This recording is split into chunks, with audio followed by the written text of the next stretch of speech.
JHC, and water, who is the other presuppositionalist. Generally, people in here will listen when it's just between three people. However, there may be an occasion where someone uncontrollably decides to interject, in which sometimes people say, "Oh, that's it, I'm leaving now."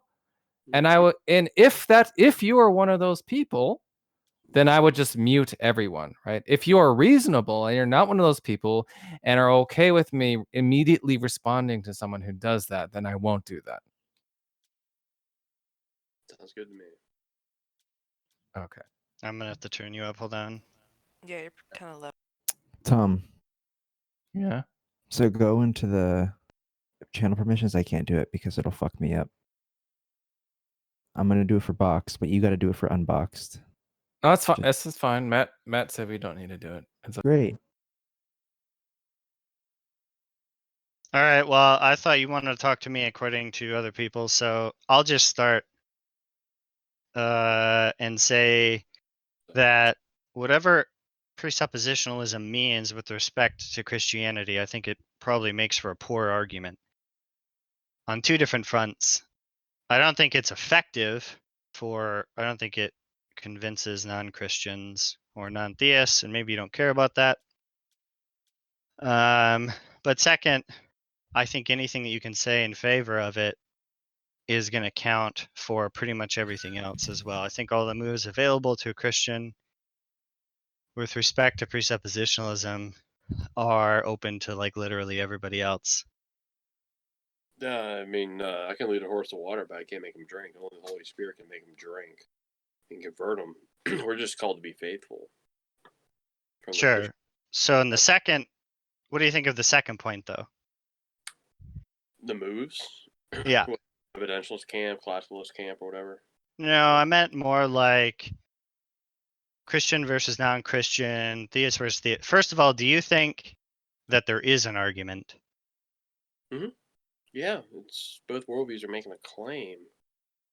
I laid out, two sides of the page. I'm on one side, you're on the other side, or at least the other worldviews on the other side.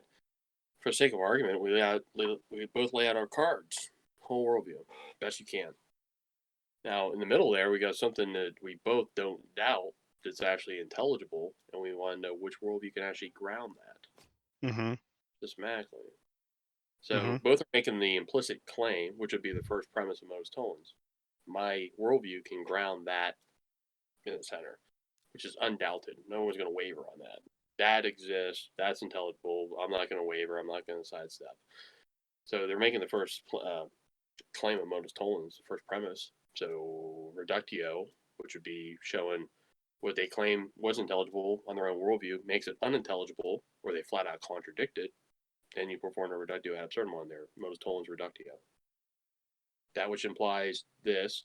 If it implies not that, then the antecedents also false. Done. Sure. Argument there. So let's take it that I assume that the argument is something like if the Christian worldview is not true, then we can't reason, but we can reason and fill that in, the last part in with whatever you want. Well, both sides Therefore, the Christian worldview is true. Yeah, both sides are making that claim. My Q implies that P. Show not P, therefore not Q. Done. Yeah. So, do you have a reason? What reason is there to suspect that Christianity can do anything to solve some of the really big problems with skepticism? Like what, hard solipsism? We can usurp that, on our own grounds. Well, when you say on our own grounds, you just mean assuming that God can give us. Yeah. So we're comparing worldview systems here. Yeah, that's a transcendental argument. We're dealing with whole systems, not just piecemeal. The whole package. Everything the Christian lays out. So what if in my worldview, one of my core beliefs is that I can know things for sure, and there's no Christian God? On the basis of what? No, those are core presuppositions. Well, okay, let me press you on this. So when you just lay out the plethora of presuppositions, on what basis do you assume there's unity between them? What's a unifier? You Well, have to do transcendental ultimate. well, that is my ultimate. Wrong. That's a plurality, not a unity. Well, why do I need to? Why can't I have two separate? Why can't I have two propositions at the base of my worldview? That I know some things for sure, and that God does not exist. Then how do you make sense of two without unity? I don't know what that means. To say you have two transcendental ultimates is incoherent. There's an underlying context of how you even make sense of two-ness. Okay, so I have three things, and I have abstract objects, like numbers. Numbers are a unifying category, but that's just an abstract informal. It's just a formality, but it's abstract and impersonal. How does that generate personality in a physical universe? Well, that's just my first assumption that I can know things for sure. One of the things that I know. I want to know what your transcendental ultimate is. So if you ask me what my transcendental ultimate is, the ontological trinity, the triune God of Scripture, is my ultimate starting point. Personal, absolute, all conditioner of every single fact that exists. Mm-hmm. Condition of intelligibility. Now you're saying I got these things in my experience. I have a plurality, but I don't know what is the ultimate unifier. What would be the ground of all being? Likewise, ontological trinity. Then vice versa on the other side of the page. If you aren't arguing from that standpoint, you're still trying to get there.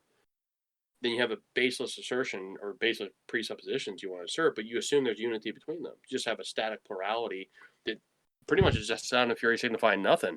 It'd be like you have a multitude of bricks as a foundation, but you assume one brick ties to the other brick. What's the tie that binds? Well, it'd be like they're all sitting next to each other at the foundation, right? How? What's the tie What do that you mean? binds them together? I'm not sure what you mean. What requirement is that? I mean, you know what a transcendental is, right? It's a precondition for something. Took away the precondition, the consequent doesn't follow. Right. Okay. So all the things that I need, I'm just putting at the foundations in order to be intelligible. Plurality with no unity. You believe there's a unity amongst this diversity? Yes. What is I'm not. Yeah, that part I'm not understanding. okay? Why? What? I'm sorry. It's answering the one to many issue, which is brought up even by the pre-Socratics before Socrates.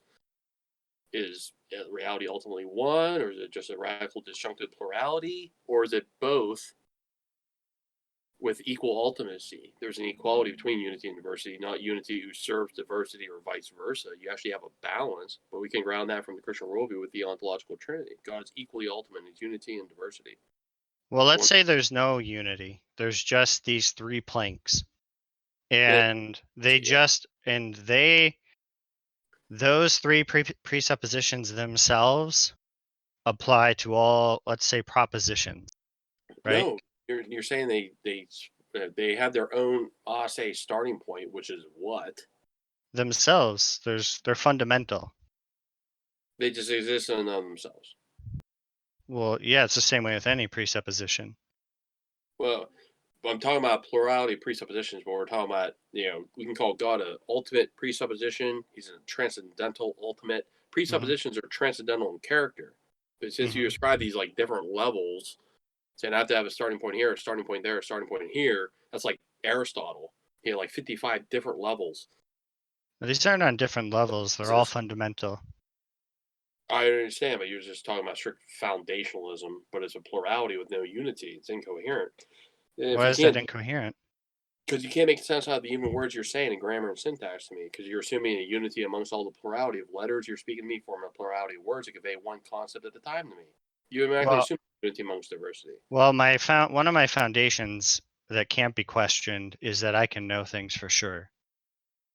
So with that in place, metaphysic though, it's like talking. I want to talk epistemology without bringing metaphysics. Okay. Chaotic. Okay. Yeah, you can't talk derivational unless you're saying your knowledge is say. Then it's derivational. It's going to derive from your metaphysical outlook. What's the nature of metaphysics, and how did you get knowledge from that? But if we can ask how do we get knowledge from that, I can ask you how we get knowledge from God. Oh yeah, person to person. Yeah, personal, transcendental God to persons who are created in His own image. Yeah, but what if He wants to lie to you? But you have to. It's assuming a standard outside the Christian worldview. By then, he's committed a lie. That's just not a straw man. Right. It's just So if you can tap out of that line of questioning by just saying you're talking about something else. Then if you ask me questions about my worldview, I can just say the same thing. But I didn't see you lay anything cogent. I didn't hear a metaphysic.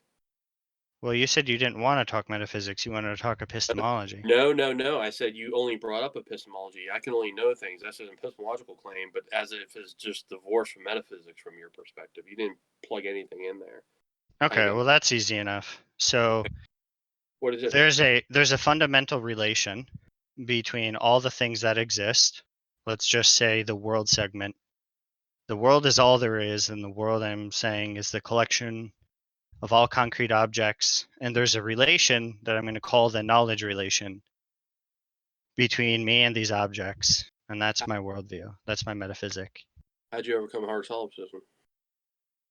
I can give a rational basis from the Christian worldview. The knowledge relation overcomes. Well, no, you didn't answer how you got knowledge from your metaphysic. The relationship between objects and me is such. There's only a couple things that exist. There's the universe, right? And then there's like minds. Between the minds and the universe, there's this knowledge relation. And that's what's fundamental. That's what I presuppose in my universe. So what's the absolute? My metaphysic? What's the absolute ultimate? I'm not getting. I don't know what you mean by that. Kind of want to stay on the surface level here and go, look, I'm just filling stuff in the categories, but even when you list out the plurality of categories, metaphysics, epistemology, ethics, if you want to get there to ethics, just those three categories of three main branches of philosophy, what the heck unifies them? You say the universe. Well, how'd you get unity amongst this diversity? What is the unity? I don't really know what you mean by that still. You have no idea what unity and diversity is, or universals and particulars. Universals and particulars can be different because there are universals that aren't related sideways to each other, presumably. Like numbers and colors, if those are universals, they don't really, numbers aren't colored and colors aren't numbered. They're derivational states, which stem from the being, which would be the transcendental ultimate. What would that be? Right. So if I just say I don't have that, and all these universals are just different, but they have relations to concrete objects. How? That's just how they are. That's their nature. They're fundamental. But they don't change, but the materialistic objects are constantly in flux. How's there a correlation between the things that are permanent and the things that do change? Well, if a concrete object changes its state, then essentially they're governed by a new universal. What would that so be? If something changes from blue to green because its physical properties change, I'm not sure what the issue is there. How does it change from blue to green? Because its physical properties change. That's identifying, but you're applying a universal to that particular thing at a particular point in time. You're applying the universal to it. Sure. Physical state 1 is governed by blue colors, the universal blue. How'd you get the two in the same realm to begin with? You want to say, what do you mean? Got squished into one realm, like Plato's demiurge. He just has appealed to myth. He just squished them together, the realm of the forms and the realm of the particulars. Mm-hmm. He didn't know how to bring the two together. You got the two in the same realm. How's there any correspondence? Otherwise, they're just parallel lines that never meet. I'm not sure what you're saying. Let me just tell you this. Let me tell you what happens in the universe, and you can tell me what you think my response is to this question that I'm not really understanding. So there are universals, let's say. How? And what? How are there universals? What's the ground of all being? Institutes universals. They don't have a further ground. They're necessarily existent. So they're just say in and of themselves. Right, like God in your worldview. Well, that's a personal being, not some impersonal abstraction. Why can't impersonal abstractions be necessary? How do you? Well, you're just saying they're in and of themselves. Abstractions. Right. That's amazing. Why is that amazing? Using Aristotle's version of abstraction, that requires a mind to abstract. Well, Plato's didn't. Well, once again, you want to appeal your Platonist now? No, you just said what you're saying is against what Aristotle said, and I don't really care. Be easy enough for me to point to another person who had a different view. Are they conceptual by nature, or what's their ontos? I didn't hear an ontos for them. No, they're not conceptual. What are they? They're platonic. They're abstract objects. Abstract. How are you using the term abstract? Not located in space and time. They're located in Don't space. Not located in space and time. Okay, so then they're in a different realm. If you're Right. Platonist, they're in a different realm. Mm-hmm. And how did you get two realms together? Well, abstract objects can still be in relation to particulars. How? You're just saying what are relations? The way Plato wanted to illustrate it, you pre-existed before materialistic existence, and you're recollecting the forms in your materialistic experience. So you're saying reasoning is recollecting now? No. Then you're not a Platonist. Well, Plato. that's kind of a weaselly move. Being a Platonist just means you believe in the existence of abstract objects. Doesn't necessarily mean I mean, Neo-Platonist. You don't hold to Plato's metaphysics. You want to be a Neo-Platonist, some new Platonist. No, that's historically inaccurate. Wrong. That's what If a mathematician Neo-Platonists are. says that he's a Platonist, you're saying he thinks that he pre-existed in a Platonic realm?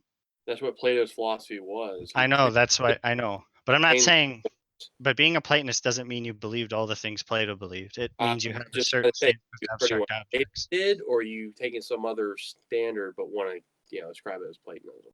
Yeah, traditional Platonism towards abstract objects just means that I think that there are universal abstract objects. Doesn't mean I pre-existed. So I ain't hear any metaphysical grounding for them other than they are just ase. Right, that's what they are. If they are they don't have it. Okay, so each independently is a ground of all being. No. So you said they're ase, not are they all the ground of being? I said if they are ase, they would be a ground of that, and then anything stemming forth from that. But since you have all those distinct particulars that are radically disjuncted from each other, you haven't shown what the ultimate unifier is, because you'd have to go down to one, not a plurality. No, I have a plurality.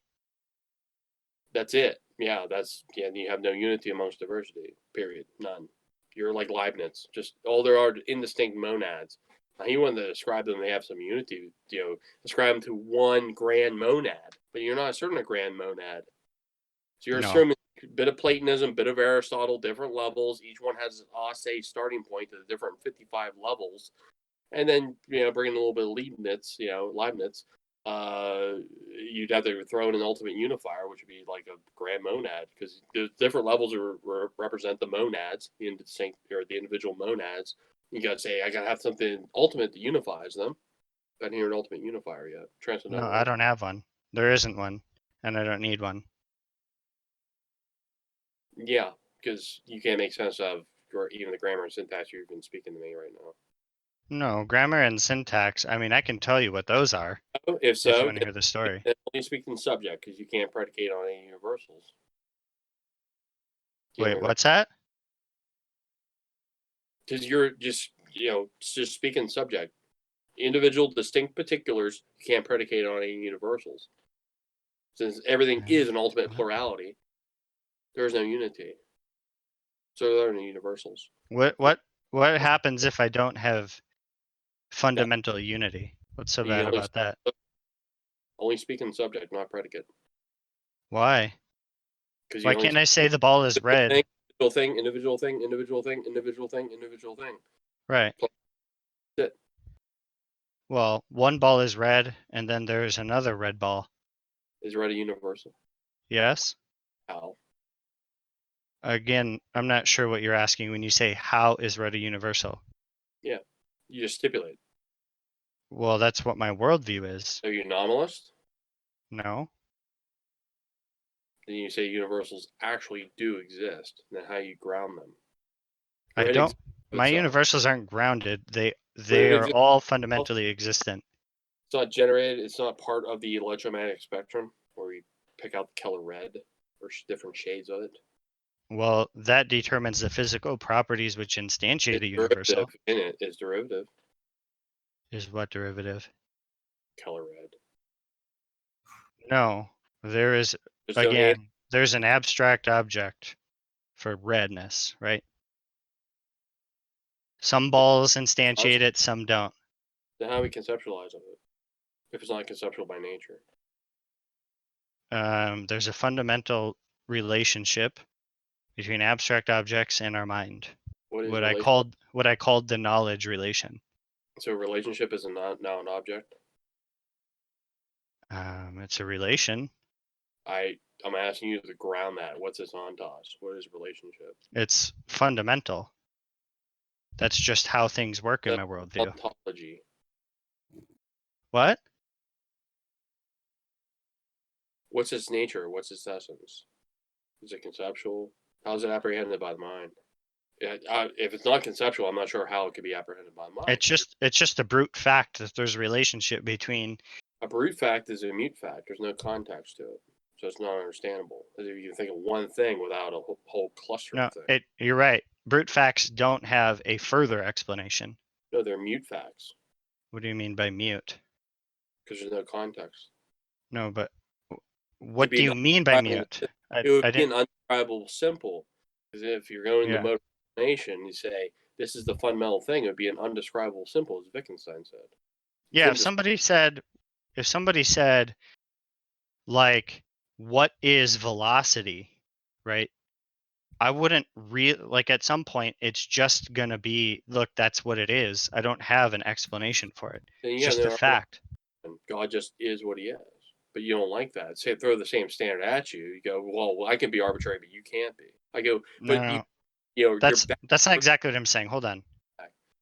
What I'm saying arbitrary. is, I can be arbitrary too, man. Come on. hold on. If you remember at the beginning, I said there are 2 points.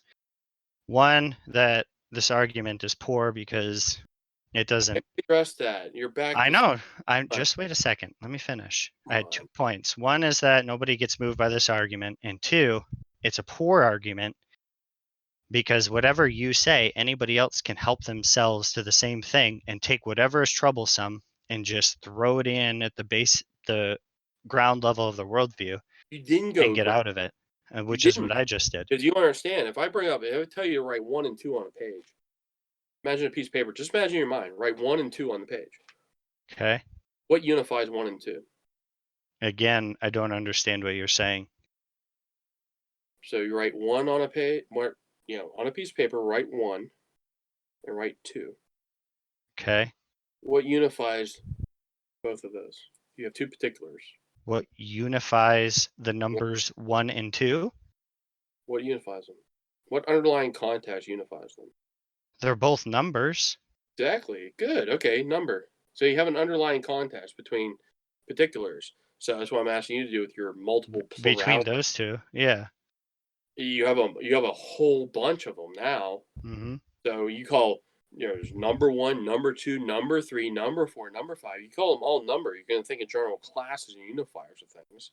Mm-hmm. I ask you about your metaphysical plurality. You have no unifier metaphysically, do you? No underlying context. It sounds like I just got some for free. You said that we put a number 1 and a number 2 on a page. What are they both? And I said they're both numbers. Little abstraction here. They're impersonal, but you apply that to personality. Now you got some real trouble. If you want to make the foundation of all reality impersonal, you're not accounting for personality unless you just say personality is not a thing. There's no personhood. Before we jump to that, are you saying I've successfully alleviated your worry about? No. Okay. So then let's stick to that before we talk about personality, maybe. Formal impersonalism. It's just merely an abstract notion. Well, there is ultimate truth out there. It's ultimately impersonal. Don't know how we got personality from it because I'm not accounting for that. Are you? You're not doing it. So it went from impersonal abstraction to physical universe and personality just popping into being. Well, I think we can wait on what personhood is. I still don't really see what the issue between Christian theists. I'm comparing the worldviews, and I see someone appealing to abstract formalities, which are personal, and say, "Oh, obviously we got it from its opposite. Come on. But I'm going from the personal to personal. There's no problem there.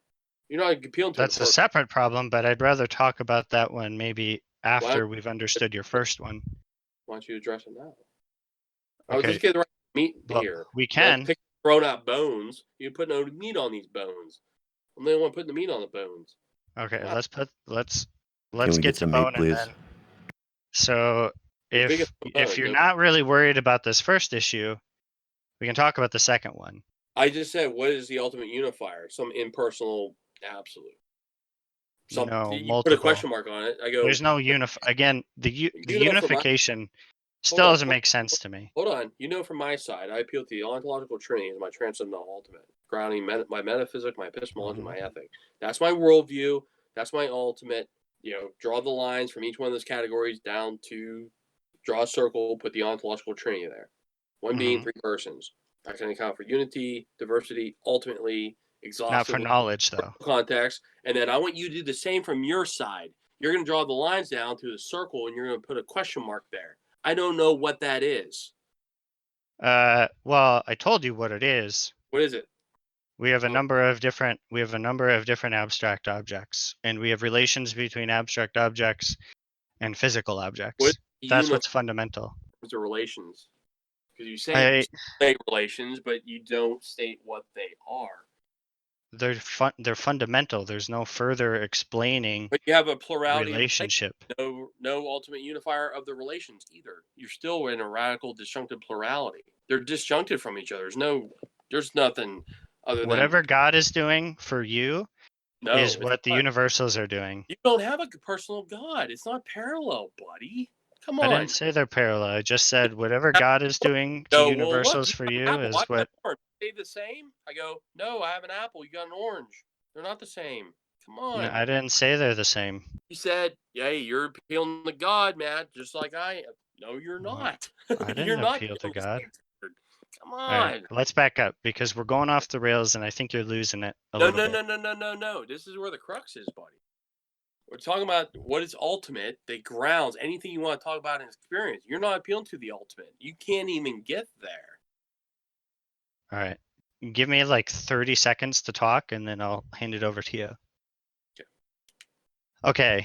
So in your universe, you have this God that somehow, I'm guessing, conceptually grounds universals. And there's a relation.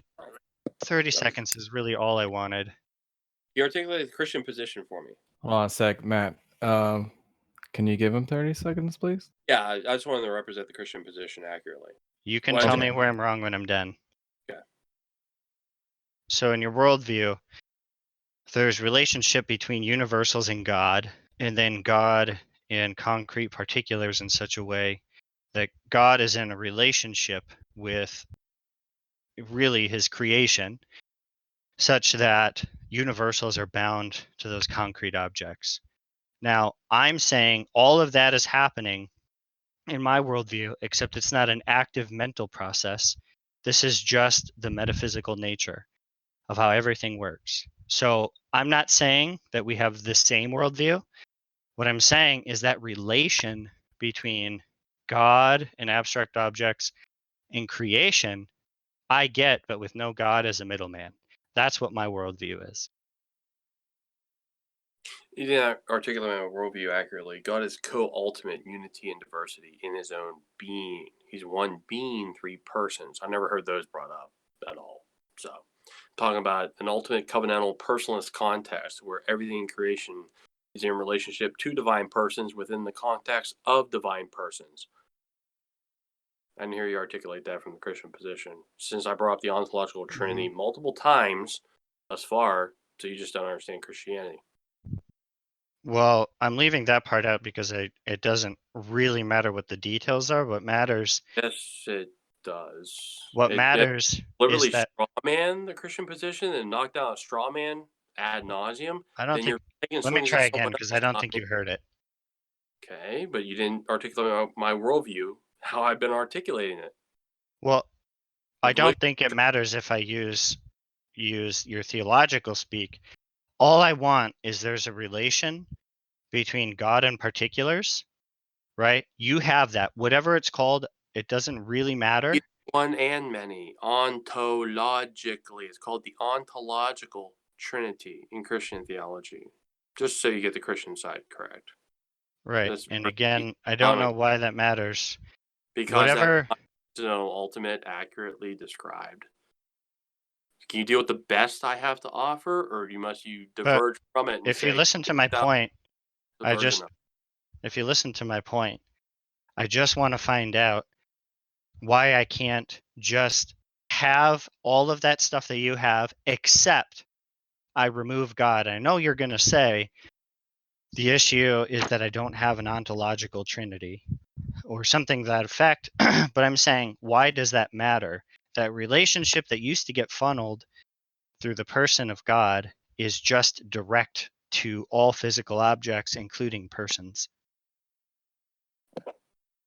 But your ultimate is not personal. Mine is Correct. exhaustively personal. Correct. That is correct. That's what I And said. they're I'm not leaving the that same part out. thing.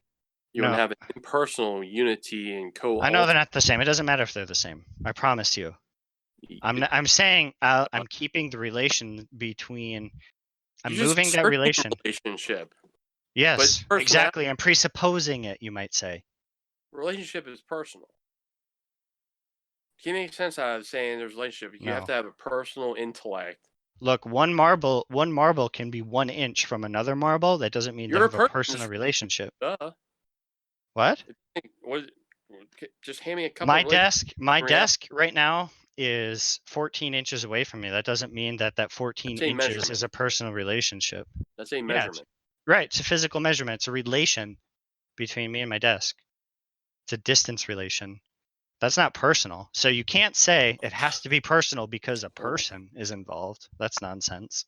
You're describing it because you're a personal agent. You have to describe it this way. We're talking about how you can even account for that description. You haven't even accounted for it one iota. Look, man, I can make descriptions, use grammar and syntax, unity and plurality together. I go, but what's your ground of all being?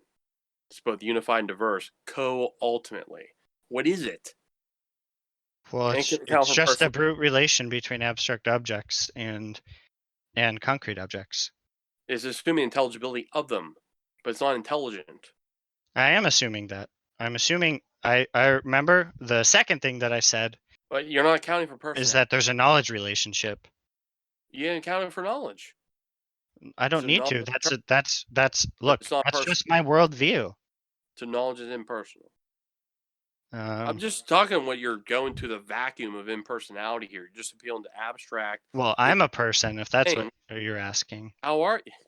On what grounds are you a person? Is it merely just a name? Now you're going to go into nominalism, pretty much. It was just a placeholder. We just call ourselves persons, but what is a person? Well, a person is somebody with a mind. Okay, how do you count for mind, stemming from the ultimate, which is not a mind? How'd you get minds? Minds are the result of a... What? Sorry, I thought you said something. Yeah, it was non-mind and then became mind. How did that transpire? There are psychophysical laws. Psychophysical laws. Correct. Where are the psycho laws? What are the psycho laws? I don't have psycho laws. Were they non-personal to begin with, then all of a sudden suke comes in here? You know, the Greek term. No, the laws are always there. What are they? The persons? What are the laws? Are they personal? No, the laws themselves don't have minds, if that's what you're asking. What are they? What are laws? They're non-minds, right? Okay, we're going to start off with non-minds. I don't understand your question. Are you asking me what laws are? Count for minds from non-minds. What? You're supposed to be accounting for minds from non-minds, right? Correct. Okay, how do you do that? There are physical, concrete objects that when they get in the right physical, functional state. What's that? What's that state? Like what? Well, let's just call them brain-like states. Whoa. So you're saying it goes poof? No, I didn't say it goes poof. Oh, you're gonna mechanistically describe this, or just give generalities? Well, I'm not Once going you to be get able the to. thing that gets you consciousness, poof, consciousness. Why? Because I said once you get the things that get you consciousness, didn't lay out what they are. Yeah. Particularly, you didn't lay out any brass tacks empiricism. None. It's What? just, Sorry, hey, when you what's get the the thing to get question? the thing, you get the thing. Hey, how about that? That's my explanation. Once you get the thing to get the thing, you get the thing. What? That's all you said to me thus far, and everyone heard it. Well, once you get Is this that what correct everybody confirmation, heard? you get consciousness. Guess what, Matt? We get consciousness, personality, Well, intention, will, what I got out of it mind. was All these non-mind things. Get how many non-mind I things you get I together thought the to get question was how do you get mind type things from from non-mind non-mind? things. It Right. completely changes ontology. And JHC's answer was something about the formation of the particles, right? So if I handed you a bunch of matter, protons, neutrons, electrons, and I said, arrange this, and brains are made of matter, right, Matt? Brains are controlled under laws of physics and biochemistry. I don't believe that's the ontos of a human agent. No, because I'm a Christian. Believe me, it's a reality. Well, now you're talking about a mind, right? But my question was about brains. You're making brain equivalent to mind? I haven't even gotten there yet. My question was, Question. do you think that brains are made of matter? I already answered that question. I did answer that question. Okay, was it a yes? Because I don't remember. Mind, because you brought up mind first, then brain. Didn't he? That's exactly the order he went in. Right. I But think my that's question was, yes. What's the difference between mind and brain then? well, we haven't even gotten there yet. He brought up mind first, and then brain. Well, Yeah, you're brain. asking for an explanation as to why you get thinking or minds from non-minds, right? He didn't answer that. I can try if you want. Are they distinct? Are brains and minds distinct? They're each other? distinct in their properties. Brains have physical properties, minds have mental properties. Are mental physical? No. So it went from physical to non-physical. So it went from matter and motion to that which is not matter and motion. How did that transpire? Well, it doesn't seem to be any more mysterious than why are there physical properties. It's the same sort of thing. What's more mysterious about there being mental properties than there being physical properties? So you're a mystic? I didn't say that. You said it's mysterious. That's a mystic. It's your own word.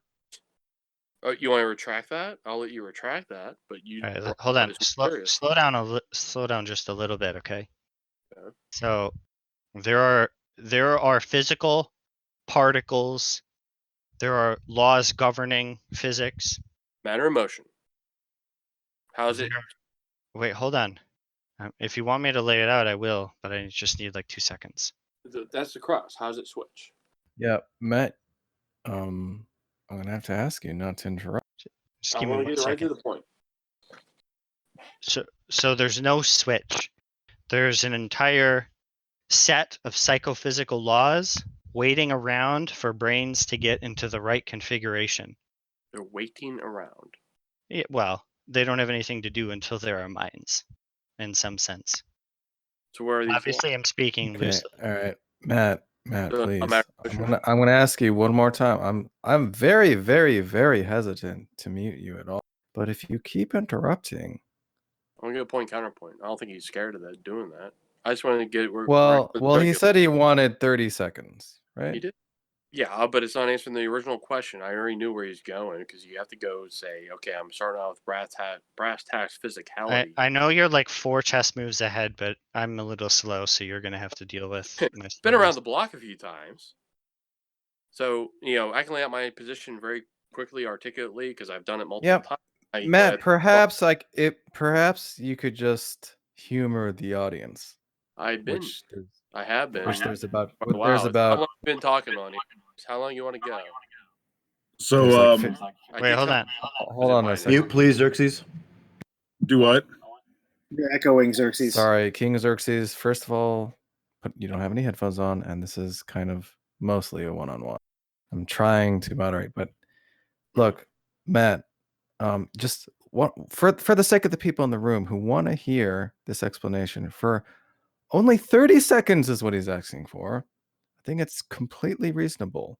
All your objections will be heard afterwards. I think I heard the thing. These other laws are waiting for. Okay, Matt. I Is did. it too much? Is it too much to ask for 30 seconds? I thought he was done. That was his. He hasn't even started yet. We're waiting for you to stop talking so we can presume his time Okay, to what respond. else do you have to lay out for me, man? Okay, so you're not going to respond, right? Please? I'm asking you very nicely, even though I'm a horrible, mean atheist, right? I'm asking and I'm begging you for only 30 seconds of you not talking so that he can speak, and he's been waiting patiently and not over talking you. Can you please do that? Go. Thank you. All right. So, in this universe in which there are, at the beginning, at the Big Bang, there are abstract objects that are outside the physical universe, but have fundamental relationships to the particulars in this universe. At some point, because of Darwinian evolution, brains emerge and become complex enough that they start implementing certain kinds of computational functions. And what ends up happening here, and this is cool, this is a brute fact as far as we know, Matt, but there are these psychophysical laws that govern the relationship between physical properties and these brand new mental properties. These mental properties you get for free computationally due to the complexity and operations of these physical objects known as, say, brains. So these psychophysical laws govern the relationship so that if you get poked in the stomach, your brain lights up in a certain way, and there's a reliable correlation between that and the mental feeling of, ow, followed by don't poke me in the stomach, right? So that's how personality is in my non-Christian universe. I don't think that took more than 30 seconds. So it's the operational feature of these things outside the physical universe. Sorry, can you repeat that? The operational features of the things outside the universe. Operational Laws. Yeah, well, are you saying are psychophysical laws located in the universe? You said they're outside the universe, did you not? I don't So- think I said that. I don't really have an Yes. opinion about that. I said Prior universals to the were. Big Bang, these things were outside the physical universe, and they come into. No, universals have never been in the universe. Right, they're outside of it. Right. These I wasn't sure what you were psychophysical asking me. I was just delineating the two realms. Okay. And you say there's interactivity between the two realms. So what unifies the two realms? What is it? Again, when you say that, I don't know what you mean. And let me. Just like number one and number two again, buddy. Same problem. Well, they're both numbers. So the universal numbers, because all those really are 1 and 2 are just sets of objects. Ontologies. One is No, you're doing Platonism here. They're Plato's just realm of the sets. forms, Look, which Matt, is prior to the Big Bang. You say, hold on, give me a second. I let you speak. Instantiation of time, space, matter, contingency, flux, versus the unchanging realm of these psychophysical laws. So those don't change. Now, how you The get two psychophysical together? laws. No, the what psychophysical unifies the laws don't two? change. What unifies them?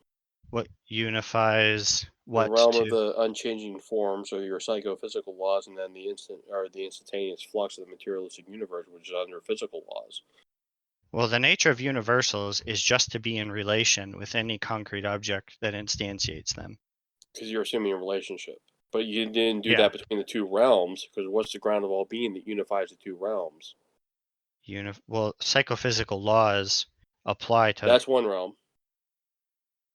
What? The other Psychophysical laws in the very name, govern the relationship between psychology and, say, Those neurobiology. impersonal relationship.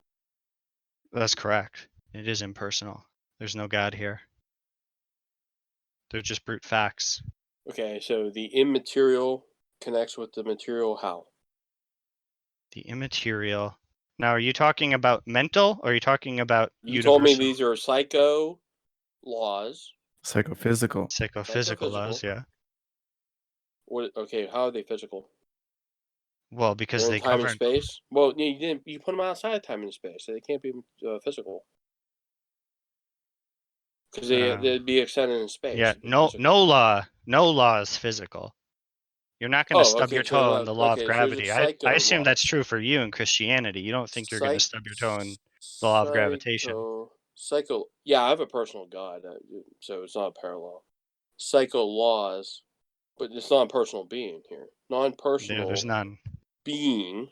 Uh-huh. It's just psycho laws versus the physical laws. Psychophysical laws, yeah. No, physical means they're extended in space. They're not extended in space. No, they're laws governing the physical. If somebody says a physical law, they don't mean a law that is found in space-time. They mean a law that governs How do physical they exert bodies. force? Okay, you're saying they exert force. Exert. Well, I govern. don't. You use the Certainly term. not. I wrote it down. You said govern, for crying out loud. That was quote unquote govern. Yeah. Well, what's When govern? you say exert force, that seems like exert a weasel force, word. govern. I'm just trying to think of how I can break down govern because you said that explicitly. I didn't hear you really break it down for me. You just said govern. They just govern. They just have this authority. Yeah. Impersonal authority. Yeah. As just abstract impersonal determinism. Yes. You got it. I get it. Okay. Yes. So using personal categories, you're kind of reaffirming. Oh. Is that We were close. What do you mean by personal there? Because you keep using personal terms. Govern. No, I just mean like applies to or limits the space of possibilities. So that limits what's possible and impossible. Yeah, like the law of gravity states that impersonal, all things being equal, ceteris paribus. I didn't see where the physicality actually came from these immaterial things. So they're the ground of all being. They're antecedent to the Big Bang. They are antecedent because you said prior to the Big Bang, these things are existed. That doesn't count for the generation of the physical universe. Wait, okay. So are you asking me a question right now? I'm not sure. It's going from things not extended in space to things extended in space. How does that happen? How do we go from there being no things that are extended in space to there being things extended in space? Correct. Oh, so like where did the Big Bang come from? We're switching topics to that. That's your metaphysic. You got two realms, and you have. But that's what you want to talk about right now. So I want to say the one realm is ase, the realm of the abstract forms or your psycho laws, and then you want to force a will on them or some sort of governance, and then somehow the material universe comes into being on its own. Mm-hmm. And then this thing just says, "Oh, now I'll deal with this realm." But you didn't account for is one derivational of the other. I mean, like okay. Huh? Or, yeah, you just wait, have the can you just pop in the beat. maybe succinctly ask your current question? I'll do my best. I'm just trying to put the two together. You just keep asserting two realms, but I go, which one's the antecedent, which one's the consequent? They're not. There's two sets of laws. Psychophysical I get it, laws. but they're radically disjuncted. Now you just assert unity between them just by fiat. I didn't hear any rational accounting for the unity. There's that question again. So maybe you need to. You're asking right now. Like, everything else makes sense, but I don't understand how there can be unity. Ultimate. Which one's the transcendental ultimate? There is none. Then you have no basis for any assertions whatsoever. It's foundational. Why? So look, there are laws. There are abstract objects. There is no laws. You have chance. No, that's not a part of my worldview. When did I say that? I didn't see how you bring the two realms together. You haven't done that stuff yet. What do you mean? I have laws that I have psychophysical laws. Apart from what being. I mean, they're Yeah. apart from personal being. They're Correct. impersonal laws, and I don't know where Yeah. you get personal popping into being. Why do you say personal is popping into being? You know what personal traits are. You believe Yeah. you're talking to a person. Am I just an amalgamation, just materialistic particulars, and that's it? So I'm just, a man When I who's said that there are, in the water. when I said there are mental He properties, can never get the ladder built that's made out of water to get himself up out of the water. He never does so. So he's just a biochemical machine. And that's it. He never usurps that. How does he ever do that?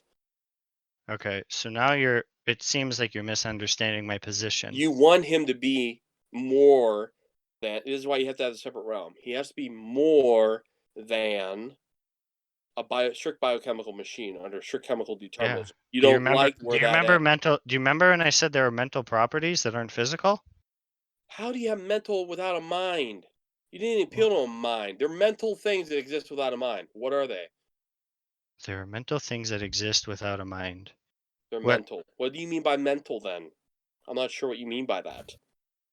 Like thoughts, beliefs, desires, psychological Exist in and states? of themselves. Just out in the ether? Or what? You gonna appeal to the ether or something? No. Another realm. They're not located in space and time. They're mental. How do you know these things? Oh, so now this is just a question of epistemology. Now that we've settled the No, metaphysics, we're dealing. You can't just talk about one without the other. They go in one stroke. Metaphysics and epistemology. We've been discussing I already metaphysics. told you. I All right. know how you get knowledge from these things. Again, back to the beginning. Do they know? Do these things know in the outside of the physical universe? Do these things have knowledge? They're mental, but is it knowledge? No. What is it? Non-knowledge. Correct. Abstract Mental objects don't have non-knowledge. knowledge. They're What? mental, All right, but hold they're on. Stop. non-knowledge. You're way off the rails, okay? No, I'm not. I can clean this up in like 2 seconds. Abstract objects don't have minds. You have to be stinking clear. We're done. I'm not Well, I shoehorning think this it's discussion any longer than it really needs to be because you just keep going, well, where can I go from here? Because you're just throwing jello at a wall. Please don't tap out, Matt. No, I can whenever I want. I was invited here. No, I've entertained you for as long as No, I'm just saying, please don't tap out. Why? You.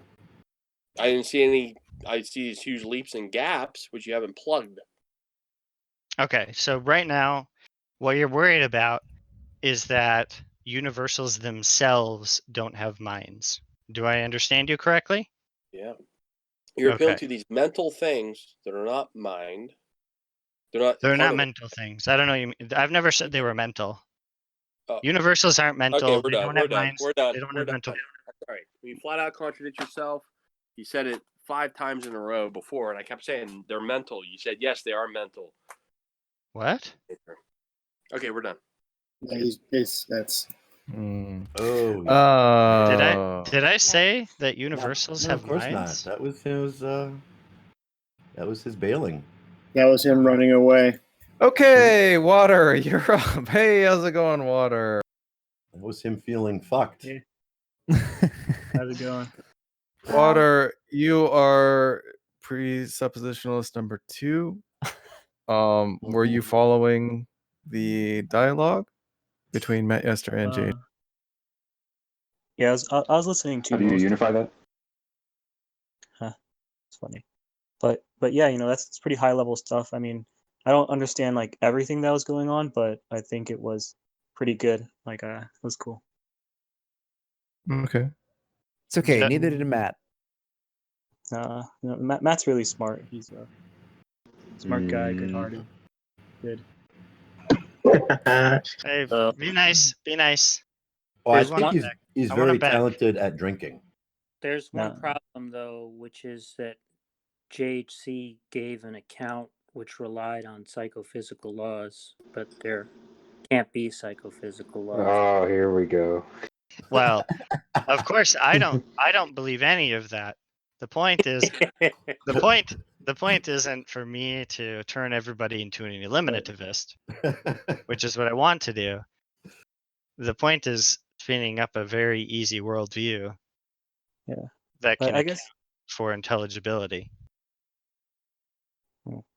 yeah, I guess Also I throw out would like to psychophysical laws. ask I'd like to ask JHC, like, how do you get like a mind from matter and motion? Like, if we're just atoms and molecules moving Well, around. I can get so look, this is a really hard question. I'm not gonna lie, you seem very nice when you ask that in a respectful way. I don't have an exact answer. It seems like it's an open area. Now I have some ideas, and I'm gonna just tell you what they are. And none of the accounts are gonna rely on the existence of God. One, there could be something like just brute dualism. There could be Cartesianism, and just like physical objects, at some point they're going to be brute facts. Maybe minds could be brute facts too, right? It makes just as much sense as, say, God being a brute fact, a minded God being a brute fact. It's possible. Another option is to try to keep common sense notions about the mind and marry them to a scientific view of the universe. You end up maybe with something like property dualism, which is what I just was espousing to yeaster, because I don't want to get into a deep discussion about what the mind is with him for obvious reasons.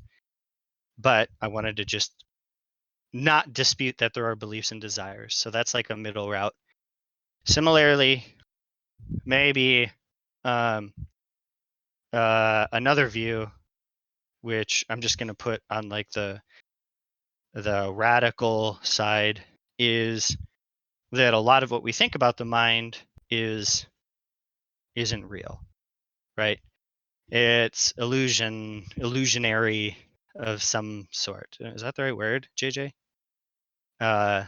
So anyway, Illusory, you mean? illusory. Thank you. So there are things I think that probably are real, like some propositional attitudes.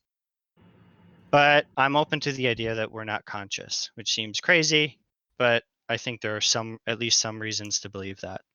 So all of those accounts, I don't have to talk about God at all. I don't think invoking God explains the existence of minds, because God's own mind would then be inexplicable if he's the brute fact.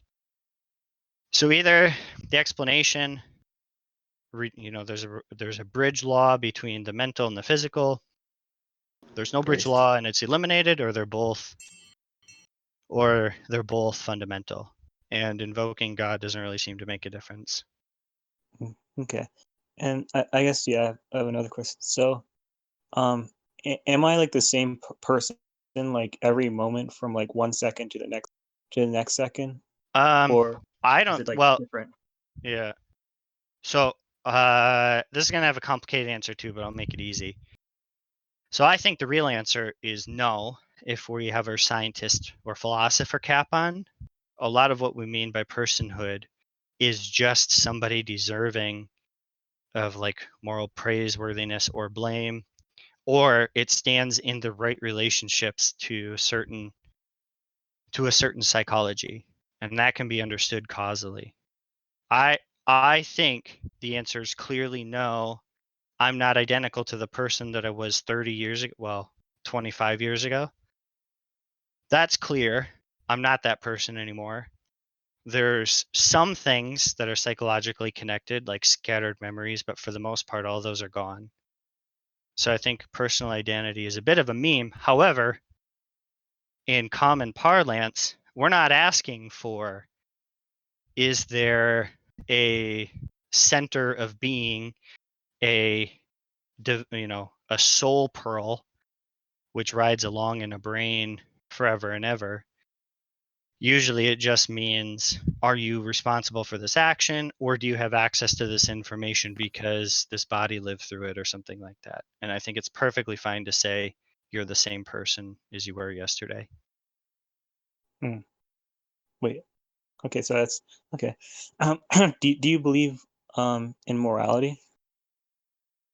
I believe that people say things like X is wrong.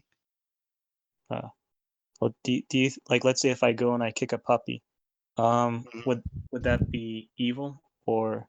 I would say it's evil, yeah. But I don't think it's literally true that you ought not kick a puppy. I don't think the universe cares one way or the other, but I think persons with attitudes about puppies do. Okay.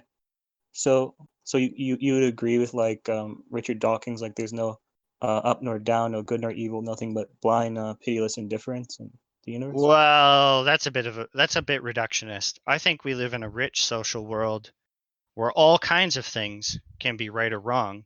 Like you mentioned, if you kicked a puppy and I saw it, I would try to convince you not to do it, and I would say the words that's wrong or you shouldn't do that. But if you're asking me if there are moral properties in the world, I think the answer is no. I think all I'm doing really is that sentence behind it is a set of attitudes, and likely they're not belief-like. They're more like attitudes like disgust, and that's what I'm relaying to you. So it's closer to saying stop than, hey, did you know that one of the things about the universe is that it's wrong to kick dogs? I'm obviously not doing that. Mm-hmm. Yeah. So that they're like social constructs. They're social constructs, but they're deeply psychological as well. Yeah. So Been do accused you of think sophistry. do you think you can get meaning from like a social construct or just like something Yeah. just If I understand I deeply care about what my social group thinks about me, for sure. And if that's what we mean by meaning, then yes.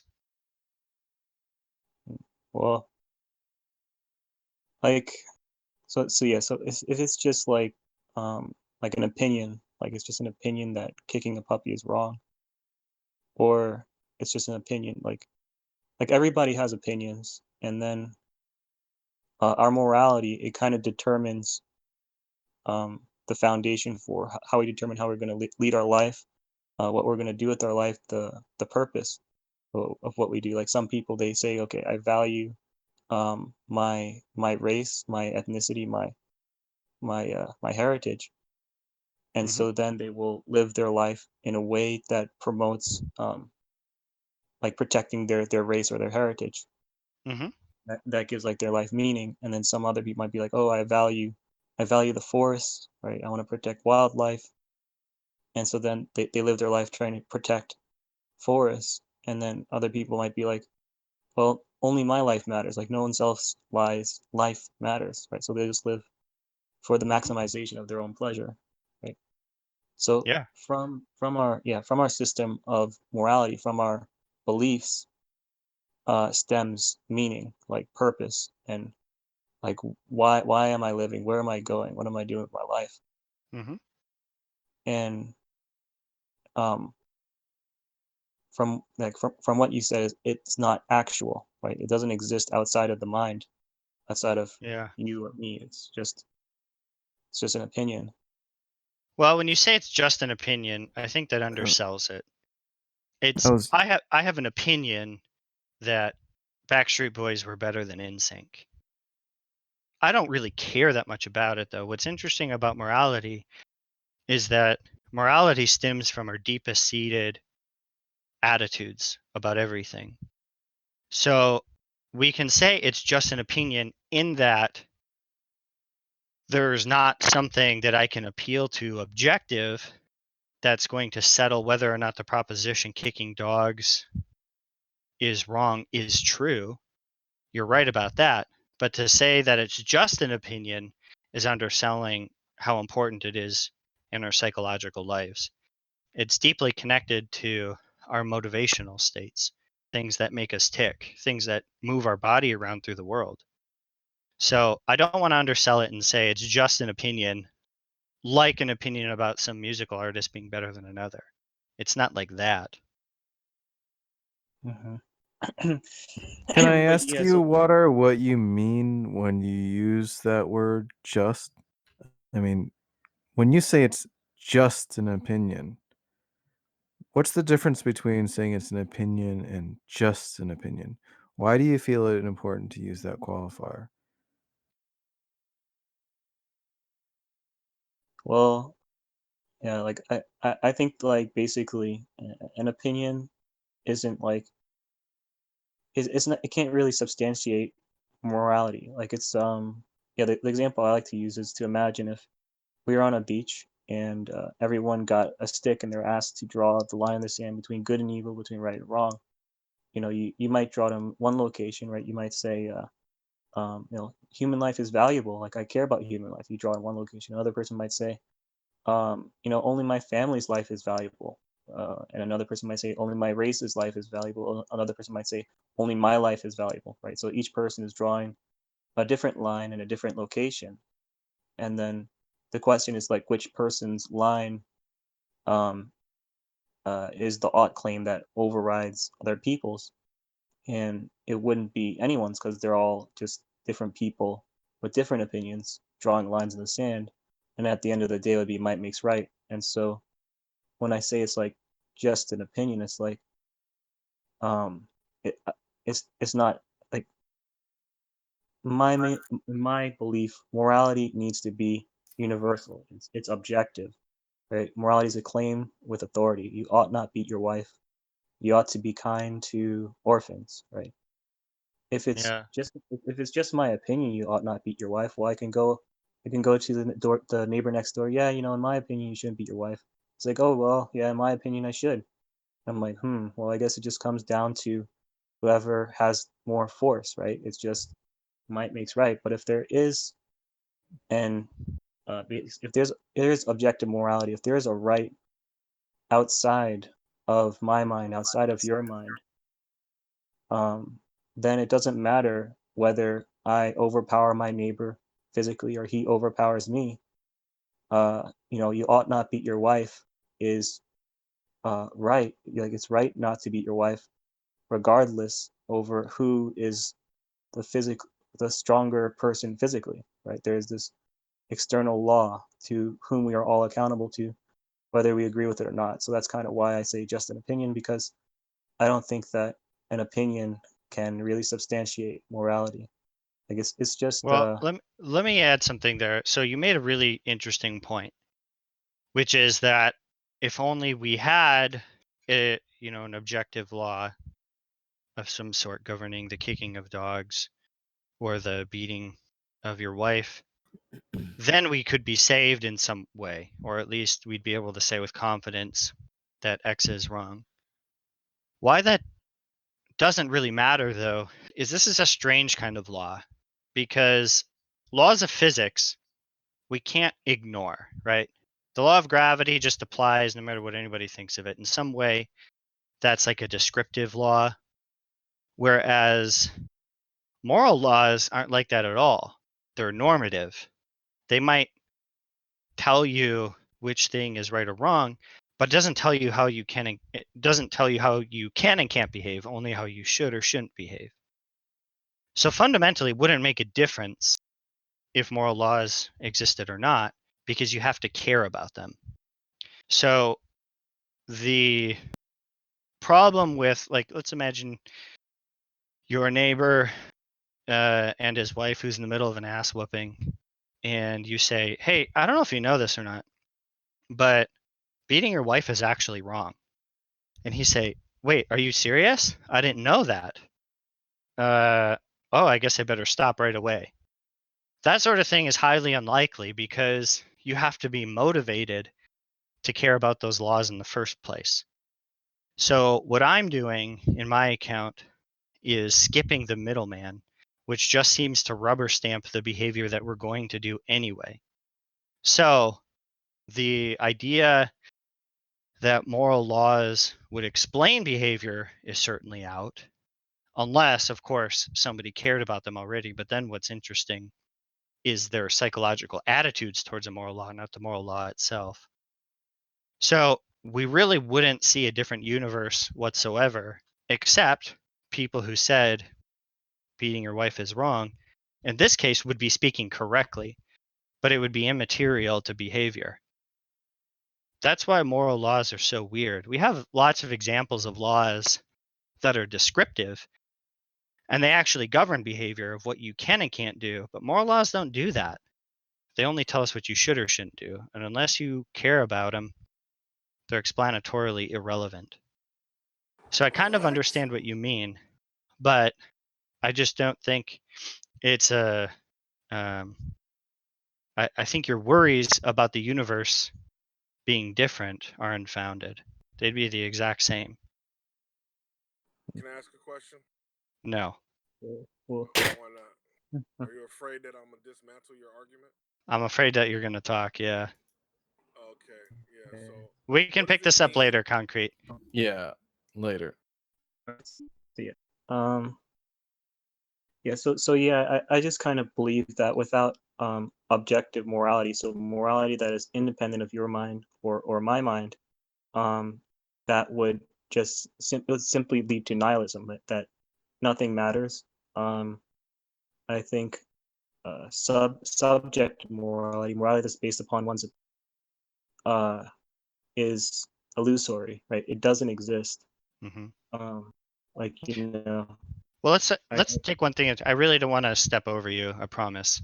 But you said something interesting there, which is that if morality is based on opinion, and really what we're grounding it on isn't opinion, but on your motivational states, like a desire.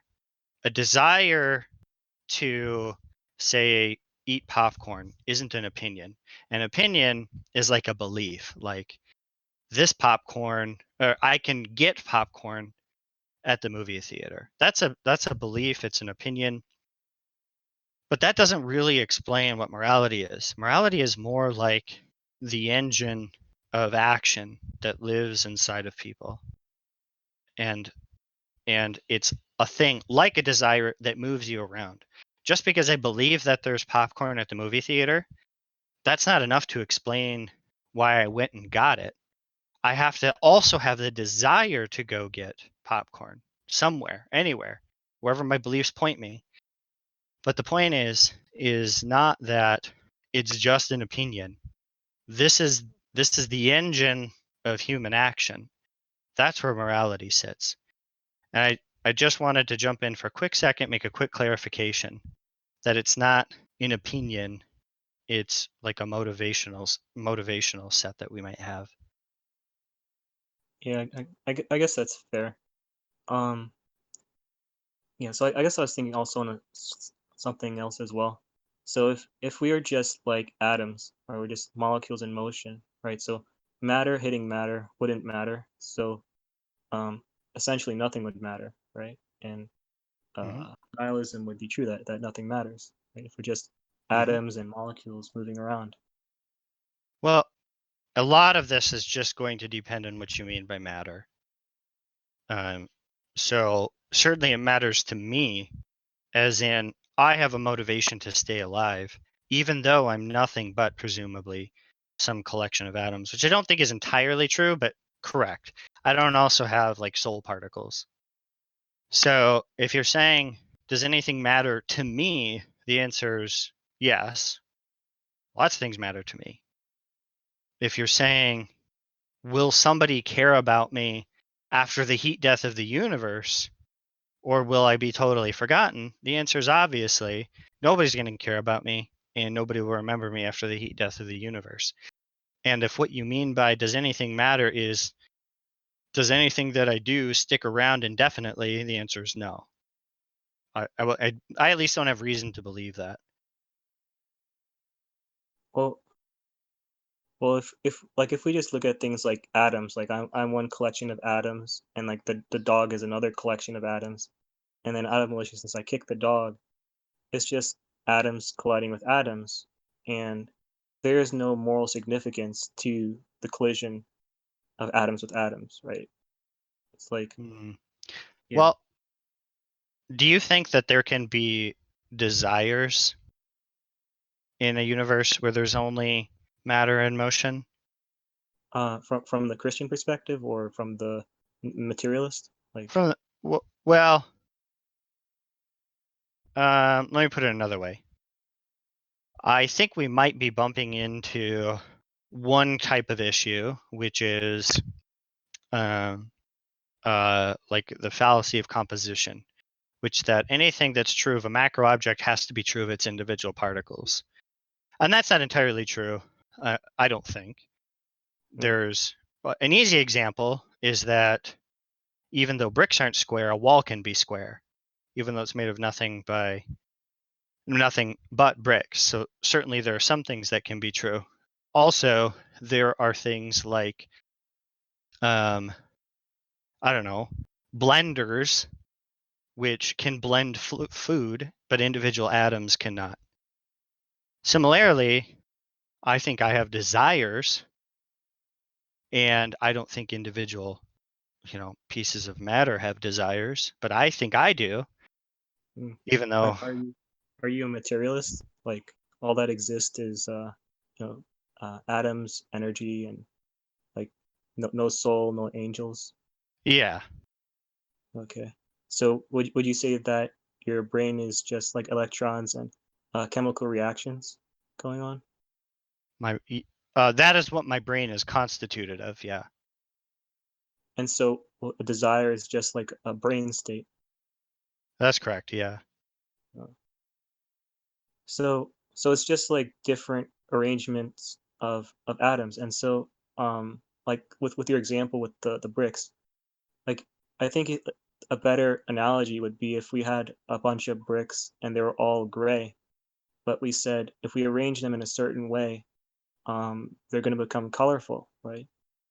No matter how we arrange these bricks, they're not going to become colorful. And I think that is what like meaning and morality is. It's something that surpasses the physical. It surpasses bricks, right?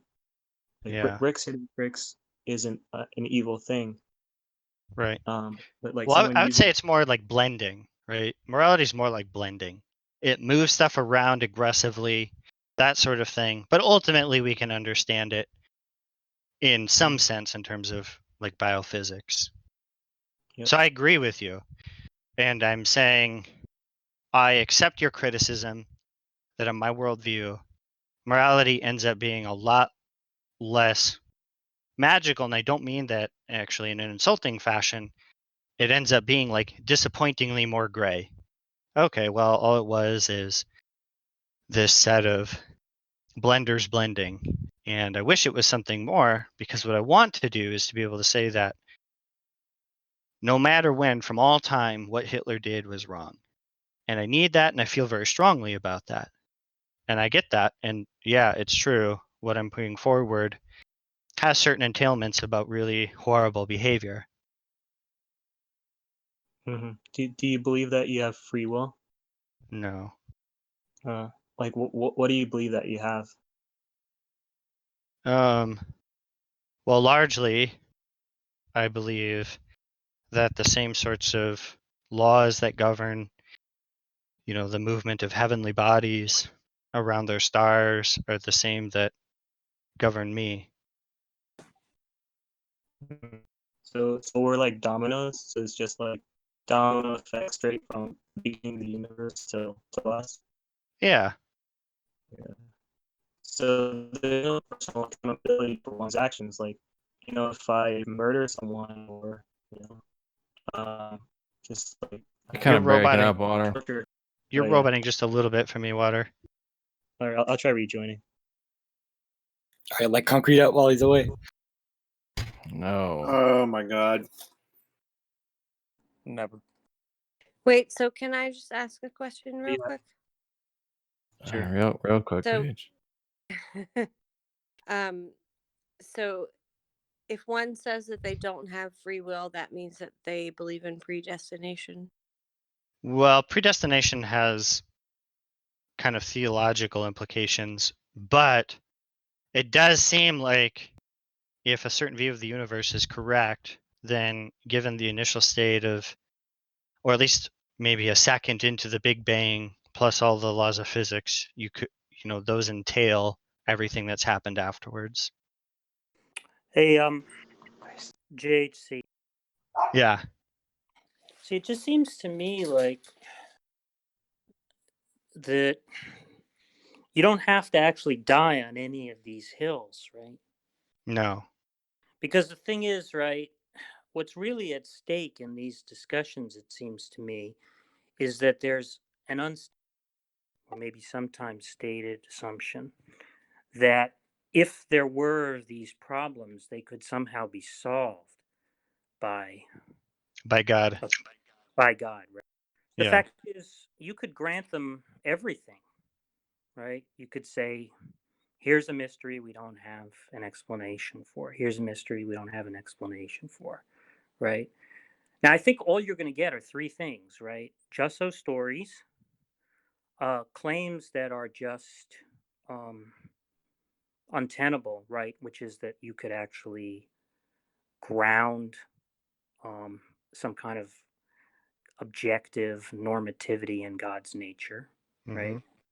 That's just like the problem that's being raised there about how is it objective isn't actually solved by positing a God, right? You're just going to get some kind of divine subjectivism, right? Right. So there's that, right? And pragmatic justifiers, because it's true. You're both most atheists are going to die on a hill which denies immortality. I mean, I guess you could be an atheist and believe in immortality, but most atheists outside of India, right? Bertrand Russell's teacher, Bertrand Russell's idealistic teacher, was an atheist and believed in the immortality of the soul. You mean McTaggart, or who? McTaggart. Yeah, McTaggart. Yeah, but yeah, he represents a very fringe minority tendency today in philosophy. But logically coherent, I believe. Yeah, perhaps. But I'm just saying you could grant them all of that, right? And just say to them, well, look, if you think there's an explanatory problem on atheism, show me how you're either offering a solution, which they're not offering in the case of morality. They just are making some kind of naturalistic fallacy error, thinking that they don't get divine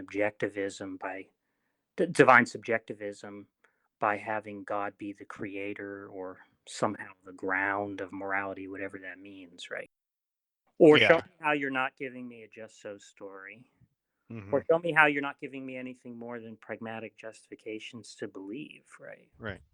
Like in the case of morality, I don't think that there's an issue that Water brought up, even that I don't think Water thinks that there's an explanatory issue with the account I have. Yeah, but the point is, it would be if there could be, preferable if there was objective morality or something like but the that. point is, right? Let's say you were an atheist realist of the Parfit type, right?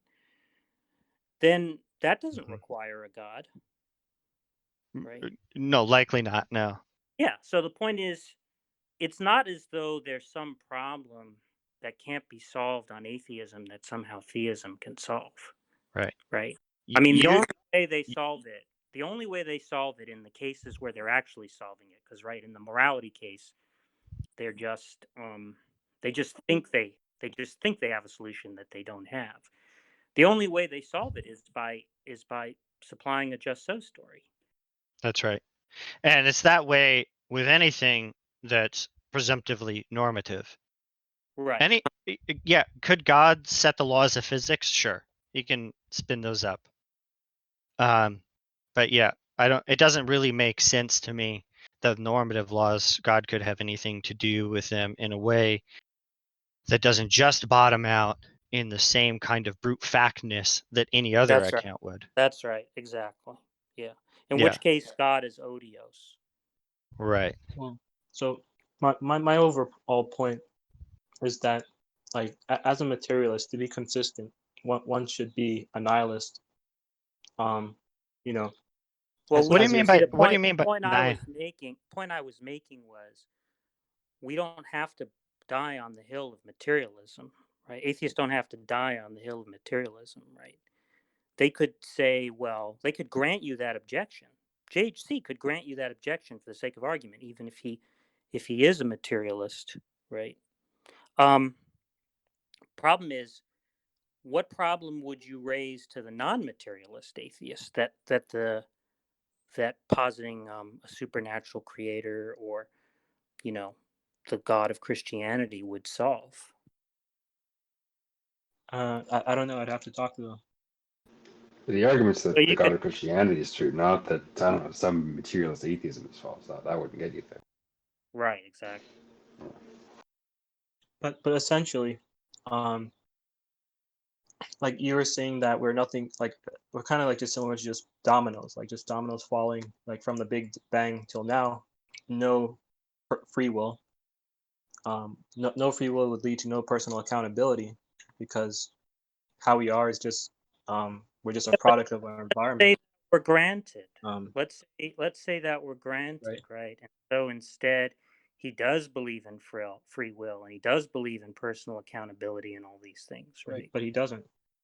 What difference does that make? The point is, you're supposed to have an argument. You supposedly have a reason to think not just that materialism is false, but that atheism is false, and not just that atheism is false, that Christianity is true, right? But Yeah, so all other non-Christian theists yeah, all can be false. non-Christian views are false, right? So I don't Yeah. think you're going to be able to deliver on that. I can touch upon that as well, but I just think that like a lot of atheists don't take their beliefs to the logical conclusion. Like they don't go all the So way. Like they want to let hold that, on to personal let's accountability. They want grant to you hold on that. to Let's morality. grant They you want to that hold for on the to sake free of will. argument. Let's grant you When that for the sake of argument, right?